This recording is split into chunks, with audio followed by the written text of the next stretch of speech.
Woo woo. So bring it back into just to tie it up just a little bit of just like why is it in the industry like you can be talented, consistent, respected, but there's still a measure of like kowtowing, essentially of like basically like kissing ass that you somewhat have to do to be considered worthy. Kowtowing. What the hell is that? It's a word, y'all. Kowtowing. Hey, Auntie Bev. We say on TikTok brown nosing where I'm from. Okay. I don't know what the hell that is. Kowtowing. I'm sorry, I was on my scholarly, That sounds like that thing that they were doing in that one. It is a form of that. Like it's a I know that Chinese reference, I believe. No. Like an ancient Chinese reference or some shit. What is that? The cards? Okay, yeah. Damn. I'm gonna get off. Nonetheless. I just had a whole visual. But especially for like black creatives, where like calm confidence sometimes can be read as, disinterest or arrogance. Yeah. Or I feel like you kind of have to play the line a little bit. Just a little. I feel like of expression, just so that you're perceived a certain way. It's really one of them things to me where it's like remaining authentic to yourself. Because again, like I said, like I know my boundary. Like I'm not, you can't really push me with my boundary for real. I'm only doing so much of that. Like, honestly. I feel like now I've gotten to that point, yeah. Yeah. I was going to say. No, I think now I feel like for me, I've been like respectfully, like I've been doing photography and design for like over a decade now at this point. She said, put some respect on my name. So like, and granted, I still understand like I can definitely still grow in some spaces. I know the areas that I can definitely tighten up and be better at, but it's still like it's still like I don't know. Do you still gonna? I've put in some steps into this for real. I mean, I don't know if I can say that for myself. I think I know my boundaries. Really? I don't know. You know how I feel about myself. Like I don't feel. You gotta get over that, friend. I know. You know what it is? And again, I think I was talking about this earlier this year of just like struggling with the tangible and intangible, because I do feel like a lot of producing, especially because one, people don't know what a lot of producing is. Mm-hmm. Yeah. They don't really understand the concept of producing and what that looks like, especially in this market. So it's a lot of intangible. It is a lot of like you coming to me with a script or you coming to me with certain things and we workshopping it and I'm kind of giving you direction and guiding you and then we're actually bringing it into fruition. That's a lot of what being a producer is. The other stuff, writing, styling, like those are things that I enjoy and I've done, but I don't feel like I've hit my peak or precipice of those areas either. Mm-hmm. Same with even tech. I feel like I'm at like maybe like a mid to almost intermediary level with all of the things I'm at right now. And I think that's kind of why I'm like, I don't really have time in yet. But I still feel like that's something though in itself. That's my point. That's like literally my point. I mean, yeah, it is something. Because it's like there are people that are not even there. So like you have to acknowledge them other niggas. I'm talking about me, man. I mean, yeah, but at the same time, it's like no, but I hear you. Because truthfully, some people could look at my decade and be like, "That's nothing." You get what I'm saying? That's true. There's some people that's been in the game. Like when I was going to school, like they were saying like 40, 50 years old. Yeah. Oh no, I was thinking for myself. No, like 40. No, they've been in the game for 40, 50 years. Yeah, 40 years in like design and everything. They didn't see like certain. But I feel like they age makes sense. They've seen adult. Yeah, but it's like they could think like because of their time that it takes like 30 years maybe to be an expert or 40. You get what I'm saying? Oh. So thus mine is like. You just your baby. Yeah. Because I mean when you tell me that you have seen Adobe come about and ruin, I forgot what he said. Dating himself. I don't even remember what other company he mentioned, but he was like, but I feel that way though because I remember when Hulu was free. Wow. There's a lot of things I remember. I remember when there were playgrounds at McDonald's. Well. Everybody remember that? Mm-hmm. Yeah. See? Better days. I didn't have to worry about bills. There's a lot of things I remember. You don't have to worry about bills. I don't have to worry about a lot of things. The air used to be fresher, crisper. Man. Like. Joy was a little bit, you know. My laugh louder. Like. Just a little bit of life. Yeah. A little tainted. My blood, it was pumping just much stronger then. Like, I don't even. It's a lot of things that changed. Niggas is getting old. Like, oh, honestly. But okay, wait. No, this one I don't know if you remember this last year. What? The Denim Tears thing. Yeah.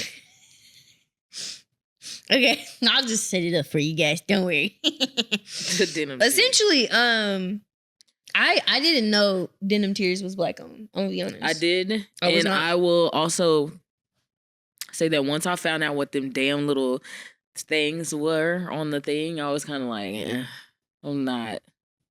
What is so the It's a one cotton wreath.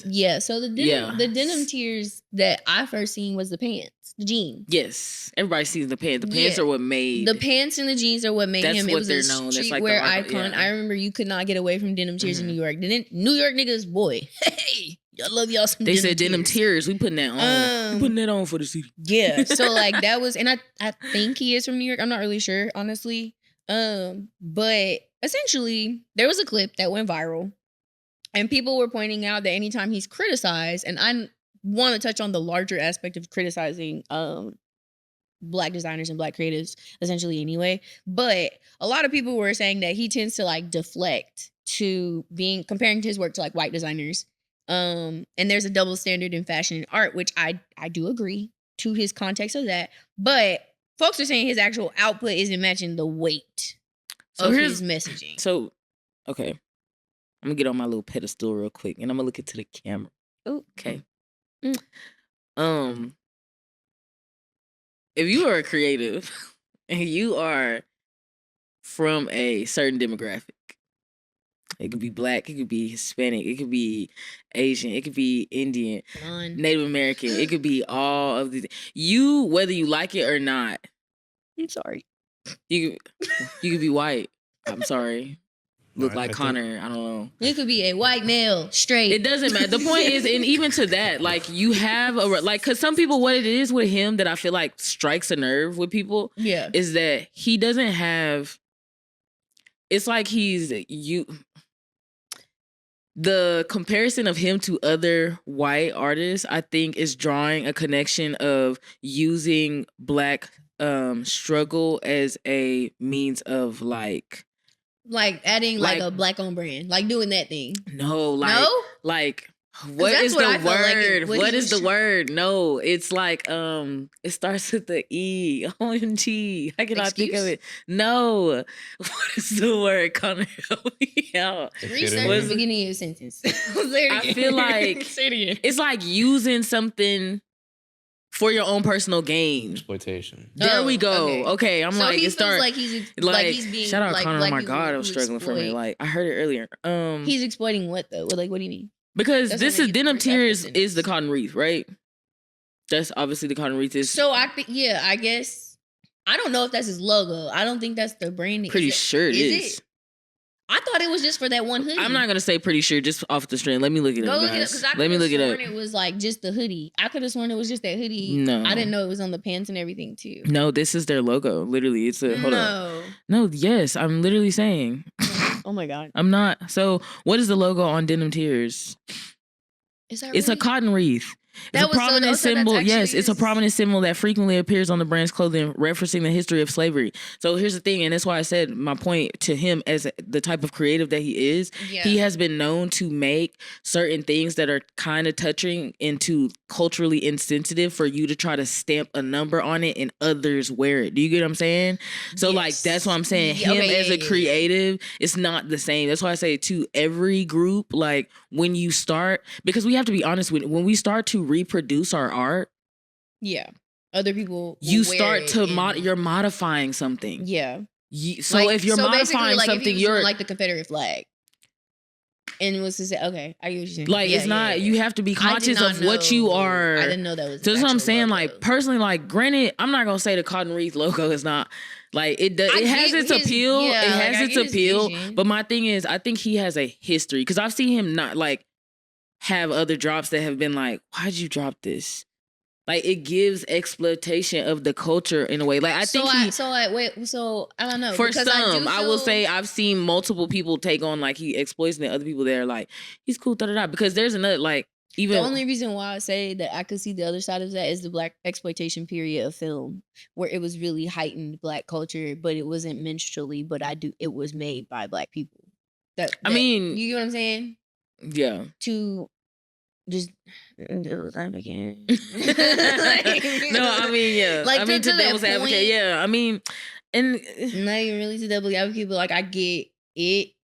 Not saying I even agree because I genuinely did not know that was the actual logo. that the logo was a cotton wreath. How did you not know that? I thought it was genuinely just for the hoodie drop. No, that is his. I think that is his. Yeah, that is his logo, and that's what I'm saying. Like he has had other. I think he dropped a watermelon line. Okay. Do you? Okay. Do we see? Okay. Do we see the all the white people are eyebrows are raised? And I'm not even gonna lie. I'm not even gonna lie. What's crazy is like all the white people's eyebrows are raised. So I feel like, but they're and we're in Oklahoma. But here's another thing. Tremaine used to also be behind Supreme. If you remember, Supreme had they had something that dropped and it did not go well. Like it was bad PR. Like they had to clean it up. Too. I forgot what it was. Was it Gucci or no? It was Balenciaga. Gucci had one a long time ago because they had the thing where it gave the monkey. It was a turtleneck or something. Oh, I thought they had the rope one too. There was another one where it was like monkeying around on a t-shirt. I think that was H&M. I don't know, but nevertheless, we've had the fair share of like just not brands. Good. Yeah, like no one kind of thought of that or they put it on the wrong model I don't know.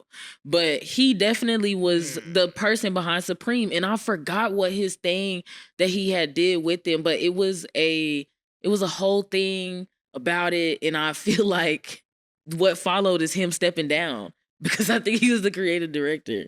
Tremaine was it? I think so. Hold on, let me double check. I'm pretty sure. I feel like this is a good segue too, and just like critiquing Black creatives in their art. Because I have like Kenya Barris for a long time. Really, I just watched Black AF the other day. And my thing was this. I do feel like we should be able to, because a lot of people feel that same way about Tyler Perry. You shouldn't be like Tyler Perry's done this, Tyler Perry's done that, blah, blah, blah. But I do feel like as Black people, we should be able to, I'm not hating on you, I'm not bashing you, but I still should be able to be objective and be like, that man should probably have a writer's room. He probably should not be fucking shooting movies in 4 days when he's a fucking billionaire. Like, I don't know. Like, that's just me. Granted, you have access to Taraji P. Henson, but like me personally, if I had the money that this Tyler Perry has, am I shooting a movie in 4 days? No. That's asinine. Like, why is he still shooting like he don't got nothing but 2 cents and $1 to shake on that along the corner? Like, I'm confused. Like, why are you still doing that? It doesn't make sense to me. And that is where I feel like as Black creatives, those who have already made it, we should still be able to have some critique and not be a y'all can't never turn down the Black. Like I don't. There needs to be. We don't ever have. Yeah, I get what you're saying. There's never like a productive conversation. I looked it up because that's what I was looking up in my phone. He was a creative director for Supreme during August. During the era. He was in February 2022, and he left the role in August 2023. And it looks like he actually cited racism was one of the reasons why he ended up leaving. But I felt like there was another scandal with him dropping something. But nevertheless, he's very like on the precipice of like, what is this? Like, why are you? I think like why identity. Are you commodifying like what? Like water? I'm not gonna lie, that watermelon line, it was kind of good, but it was like, why do you keep picking certain? It's like you're playing off of stereotypes, is what it was at some point. I mean, so it's like we should definitely have a criticism. Yeah. But it's like, but that's what I'm saying. Identity should we have a criticism? Yeah. And that's what I'm saying. Needs to be. We should definitely have an open floor and open grounds to speak on, like saying, like, I mean, we don't have to, we are multifaceted people and we don't have to, we're not, one big, just we're doing one thing. But at the same time, it's like, sometimes you can have a bad We can have a critique. You should be able to have people around you to tell you, hey, maybe we should rethink this. And I don't think there's nothing wrong with that. No one's hating on you. No one's saying that it's a bad idea. I think there's just certain things that as you go higher, you should take into context. I mean, I would liken it to when we had that conversation where you were like, Keirra. What? Your mouth. Bro. And, of just saying certain things that at some point we might have to, especially too because we're starting a little later, we don't get to see maybe the gradual shift of like age playing a factor. Like if we would have started maybe some years ago, it would have been understandable of us to have. Yeah, that probably would have been. That would oof. I'm glad that didn't Y'all happen. want to see 21. Yeah, I'm glad that did not happen. Yeah, that would have been shaky. It wouldn't have been that bad. It wouldn't have been bad, but, but it would have been. We would have said some things at some point for sure. With all of the shit that was happening during that time, it's some stuff happening now. Correct. Which look again. So with that being said, sometimes I think you just have to navigate the space of knowing when you get to a certain level, you could be held to a higher standard. That's what I'm saying. And be mindful of that. Yeah, and just being mindful and of also, that. it's a heavy thing, too. It goes back to your purpose as a creative and remembering what you want to do. Correct. And what your impact looks like, what you want your specific mark to be, because it's not going to line up with everybody. We're going to have difference of that and what that looks like. Mm-hmm. So, have you ever had someone like give or receive like a critique from us? Or what do you mean? Us? I'll say two. Us as like niggas, and then the other, like, because I can't move my hand. Y'all know I'm a hand talker. Oh my gosh, I'm like Connor's. Look, he's red because I'm hitting the mic. I feel his energy every time I hit it. Like I'm getting stressed. It's stressing me out. Nonetheless. So wait, what are you? But I'm saying, like, have you ever gotten a critique, like, say, for your mama, or like, that I felt like was unwarranted? Unwarranted, but also I get those all the time. Say from also like I don't even other.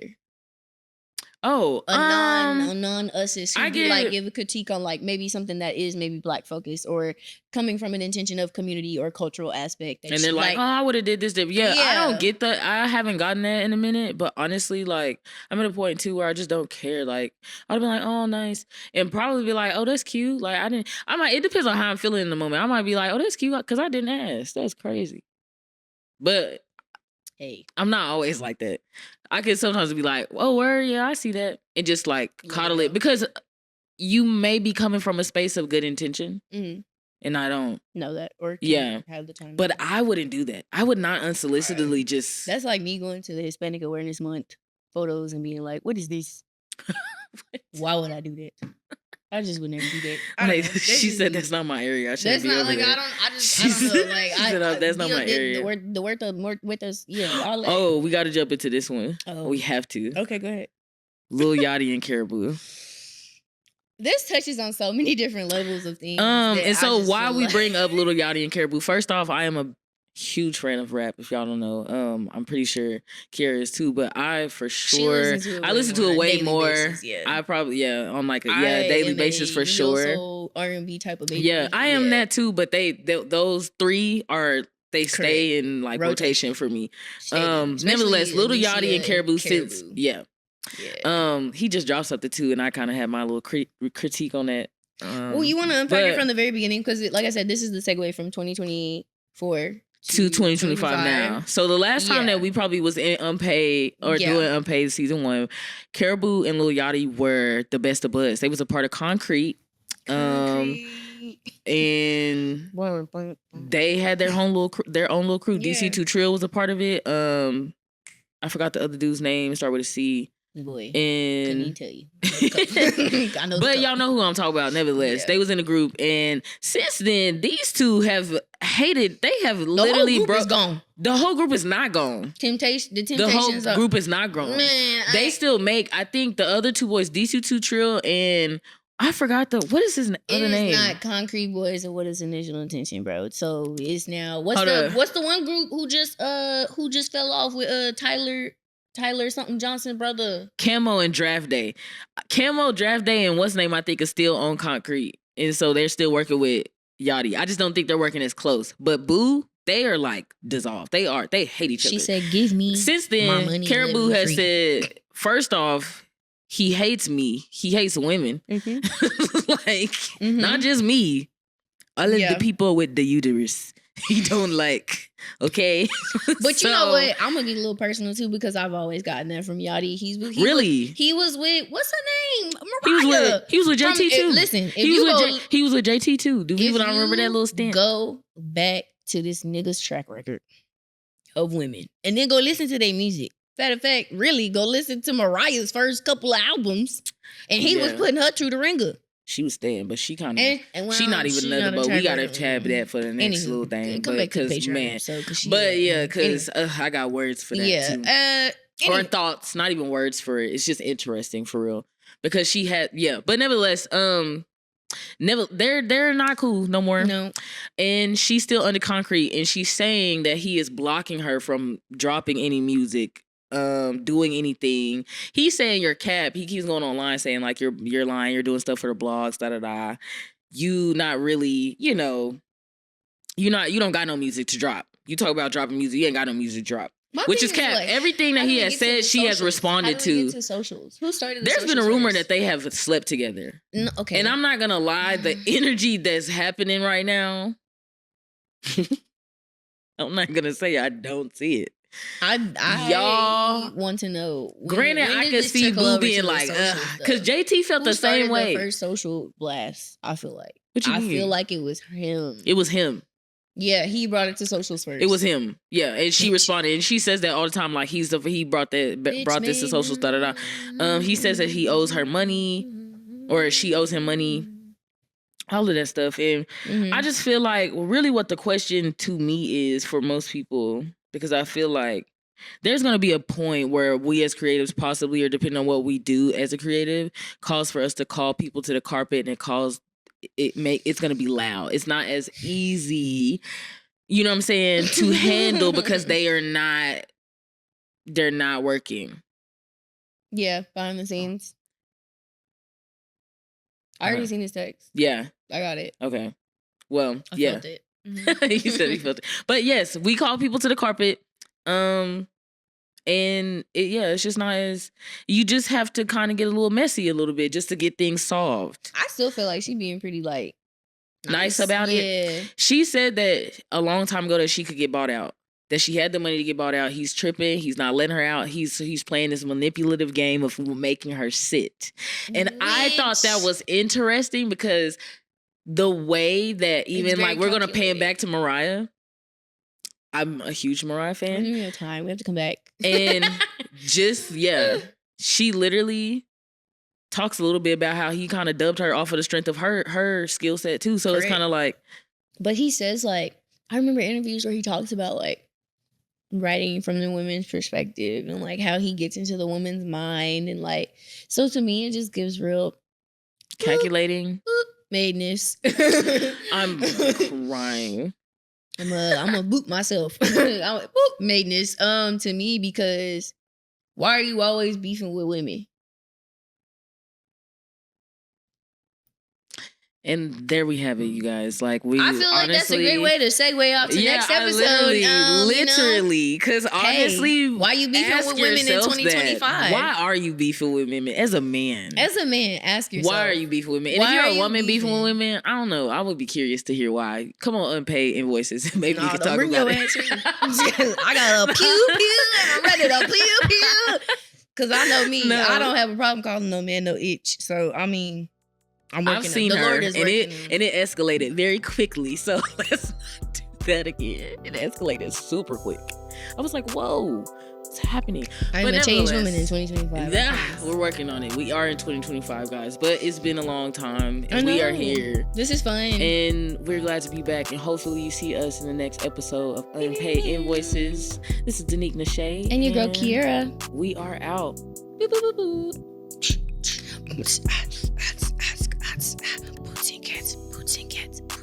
Did that work?